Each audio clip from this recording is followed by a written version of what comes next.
एक पिता, एक पति, एक बेटी, एक बहन। इनकी आंखों के सामने इनका परिवार उजड़ गया।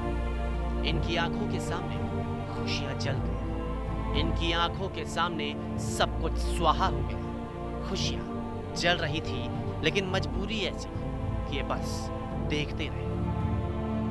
दिल्ली के अक्षरधाम फ्लाईओवर पर एक कार चिता बन गई। धू धू कर कार जलने लगी और इसके साथ ही एक परिवार उजड़ गया। किसी की पत्नी हमेशा हमेशा के लिए चली गई, तो किसी की मां ने दुनिया को अलविदा कह दिया। एक परिवार का पूरा संसार जल गया। धू धू कर जलते इस कार ने 3 जिंदगियां ले ली।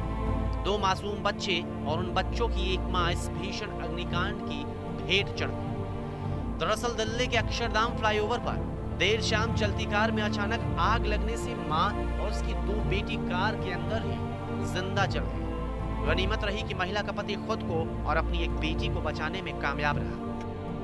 गाजियाबाद के लोनी के रहने वाले उपेंद्र अपनी 3 बेटी और पत्नी को लेकर दिल्ली के कालकाजी इलाके में जा रहे थे। जैसे ही उपेंद्र की कार अक्षरधाम फ्लाईओवर पर पहुंची, कार में अचानक आग लग गई। उपेंद्र ने तुरंत कार को सड़क किनारे रोका और कार के आगे की सीट पर बैठी अपनी बेटी को निकाला। उपेंद्र जब तक पिछली सीट पर बैठी अपनी पत्नी और 2 बेटियों को निकाल पाते, कार में आग ने विकराल रूप धारण कर लिया था। उपेंद्र के सामने ही उनकी पत्नी और 2 बेटियां जिंदा जल गई। कार में सीएनजी किट लगा था। आशंका है कि सीएनजी में लीकेज के कारण ही यह हादसा हुआ है। हालांकि जांच अभी भी जारी है और सही वजह की तलाश भी की जा रही है। क्या मौत हुई है, क्या घटना पता चली? ये 6:35 पे कॉल मिली थी कि गाड़ी में आग लगी है। तो ऑन कर दो। तो यहाँ पे हमारे तुरंत ऑफिसर पहुँचे, तो पता लगा कि ये गाड़ी एक शख्स चला रहे थे। उनकी एक बच्ची अगली सीट पे बैठी हुई थी, तो गाड़ी में पीछे की तरफ आग लगी है।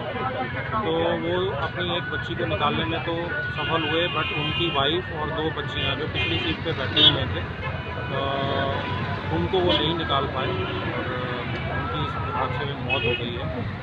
प्रोबेबल जो कॉज लग रहा है वो ये सीएनजी किट में आग लगने की वजह से शायद हुआ होगा। बाकी इंस्पेक्शन करेंगे तो ज़्यादा पता लगेगा कि कारण क्या रहा आग लगने का। आग कैसे लगी है इसकी जांच तो जारी है, लेकिन इस बीच इस भीषण अग्निकांड ने कुल 3 जिंदगियां ले ली। एक परिवार की खुशियां इस आग में स्वाहा हो चुकी थी। एक परिवार का पूरा संसार ही उजड़ चुका था।